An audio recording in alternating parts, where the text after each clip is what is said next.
Hello, कक्षा 11 के मेरे बहुत प्यारे विद्यार्थियों, दुष्यंत विद्यापीठ सीनियर सेकेंडरी स्कूल की ऑनलाइन क्लासों में आपका स्वागत है। ये देखिए कक्षा 11 अनिवार्य हिंदी है ये, और हम पढ़ रहे थे मीराबाई, और मीराबाई का दूसरा पद्यांश और अंतिम पद्यांश है। तो इसके बाद कल हम आपको इसकी क्वेश्चन आंसर भेज देंगे, आपको उसको तैयार करना है। पग घुंघरू बांधी मीरा नाची, मैं तो मेरे नारायण सु आपई हो गई साची। लोग कहे मीरा भई बावरी, न्यात कहे कुलनासी। विष का प्याला राणा भेजा, पीवत मीरा हासी। मीरा के प्रभु गिरधर नागर, सहज मिले अविनाशी। देखिए, आप जानते हैं कि मीरा अपने पति परमेश्वर, जिसको मानती थी, भगवान श्री कृष्ण के प्रति संपूर्ण समर्पित थी। और इन पद्यांशों में, इन पद्य में जो गेय है उसमें इस बात को स्पष्ट किया गया है, और ये भी बताया गया है कि अगर कोई किसी के प्रेम में पूर्णतः डूब जाता है, फिर उसको संसार का पता नहीं रहता है। वो अपने प्रेमी के प्रति, अपने चहेते के प्रति संपूर्ण रूप से निमग्न रहती है, डूबी रहती है, उसको किसी की कोई परवाह नहीं होती है। कह रही है पग घुंघरू बांध मीरा नाची। मीरा स्वयं के लिए कहती है कि मैंने अपने पाँव में, पग यानी पाँव, घुंघरू बांध लिए, बांधे नहीं, बांध करके नाची, नाचती है। मीरा अपने आप के लिए कहती है कि मैं तो अपने पाँव में घुंघरू बांध करके नाचती हूँ। अर्थात इसका मतलब क्या है कि मैं भगवान श्री कृष्ण से इतना प्रेम करती हूँ कि उनके प्रेम के बखान में, प्रदर्शित करने में मुझे किसी प्रकार की शर्म नहीं है। मैं तो उनकी प्रेम दीवानी होकर के अपने पाँव में घुंघरू बांध करके नाचती हूँ, मुझे किसी की कोई परवाह नहीं है। मैं तो कृष्ण की भक्ति में, कृष्ण के प्रेम में पूरी तरह से डूब गई हूँ, और उसी के प्रेम में डूब करके, उसके प्रेम दीवानी होकर के मैं तो अपने पाँव में घुंघरू बांध करके नाचती हूँ। पग घुंघरू बांधी मीरा नाची। मैं तो मेरे नारायण सु, यहाँ नारायण कृष्ण के लिए प्रयुक्त है।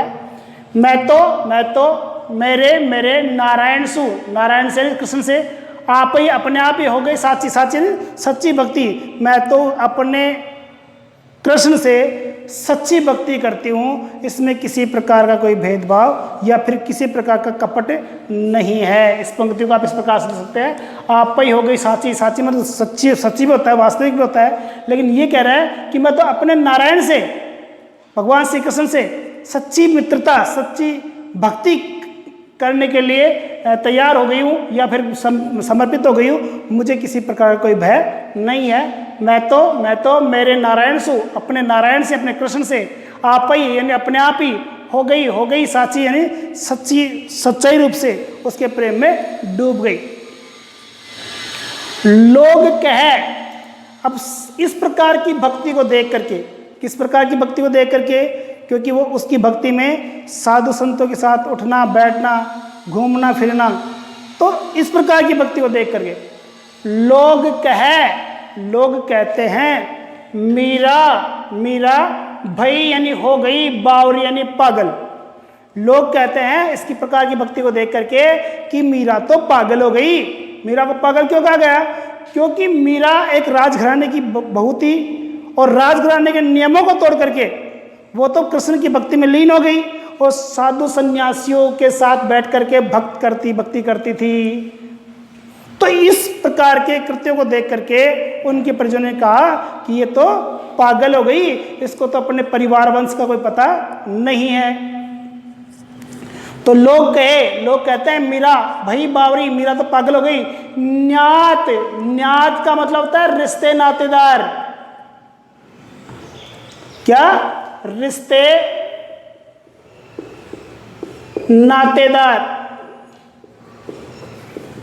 मैं इसको दो प्रकार से बताऊंगा, इसको देखना।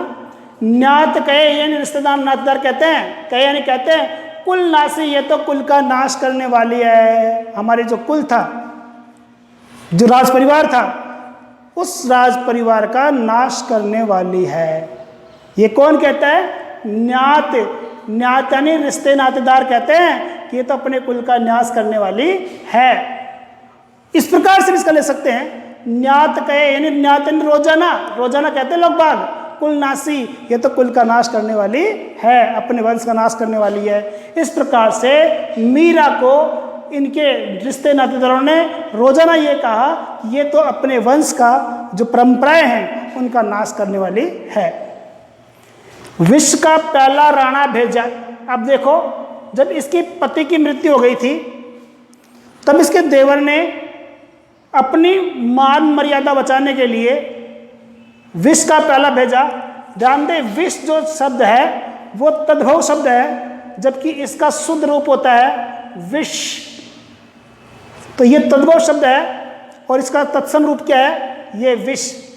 तो विष का प्याला राणा भेजा, राणा ने इसको मारने के लिए, ये सोच करके कि अगर ये मर जाएगी तो हमारे कुल की जो बदनामी हो रही है वो बदनामी नहीं होगी, इसलिए उस राज परिवार के लोगों ने इसको जहर दे करके मारने का, जहर पिला करके मारने का प्रयास किया। तो विष का प्याला राणा भेजा, पीवत मीरा हासी, लेकिन मीरा को भी इसमें कोई परहेज नहीं लगा और वो हासी यानी हंसते हंसते बिना किसी डर के उसको पी गई और उस विष का प्रभाव उसके ऊपर नहीं हुआ। इस बात से सिद्ध होता है कि प्रेमी लोगों पर विष का प्रभाव भी कोई नहीं पड़ता। तो विष का प्याला राणा भेजा, पीवत मीरा हासी, मीरा पे के प्रभु गिरधर नागर। मीरा कहते हैं कि मेरे जो प्रभु है, मेरे जो ईश्वर है वो तो गिरधर नागर यानी श्री कृष्ण है। सहज मिले अविनाशी, ये पंक्ति बहुत इंपॉर्टेंट है। सहज मिले वो तो सामान्य भक्ति में मिल जाते हैं, अविनाशी जिनका कभी नाश नहीं होता है। अविनाशी जो शब्द है वो ईश्वर के लिए किया जाता है। तो मेरे जो ईश्वर है, कृष्ण है, वो तो सहज भक्ति में प्राप्त हो जाते हैं, उनके लिए किसी कठिन तप तपस्या की आवश्यकता नहीं है, उनको सहज भक्ति से ही प्राप्त किया जा सकता है। तो इस प्रकार से ये आपका पद्यांश हो गया। इसके अगर विशेष देखे बात अपन, तो विशेष के दो भाग होते हैं, एक तो भाव पक्ष और दूसरा होता है कला पक्ष। तो भाव पक्ष में आप लिख सकते हो पहला बिंदु कि इसमें, इस पद्यांश में मीराबाई के अपने ईश्वर के प्रति संपूर्ण समर्पण का भाव जागृत है। दूसरे पॉइंट में लिख सकते हो कि कृष्ण को तो सहज मिले अविनाशी अर्थात सहज साधना से प्राप्त किया जा सकता है, उसके लिए किसी प्रकार के कठिन तपस्या की आवश्यकता नहीं है। ये दो पॉइंट आपके इसके हो गए। कला पक्ष में आप अलंकार की बात करें तो देखो, कहे कुल में अनुप्रास अलंकार है, ठीक है, और गिरधर नागर में अनुप्रास अलंकार है, साची नासी हास्यम का अनुप्रास अलंकार है। मतलब अलंकार में कौन सा अलंकार है, अनुप्रास अलंकार है। साथ ही इसकी जो भाषा है वो राजस्थानी भाषा है, और राजस्थानी भाषा के साथ साथ इसमें ब्रज भाषा के शब्दों का भी प्रयोग है। साथ ही इसमें तत्सम और तद्भव शब्दों का प्रयोग भी हुआ है, ठीक है।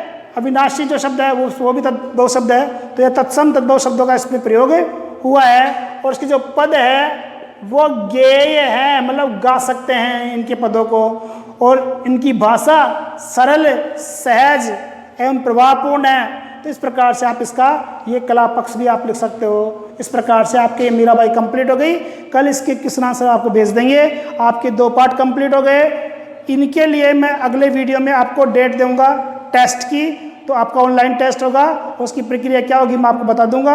अब तक के लिए इतना ही, धन्यवाद।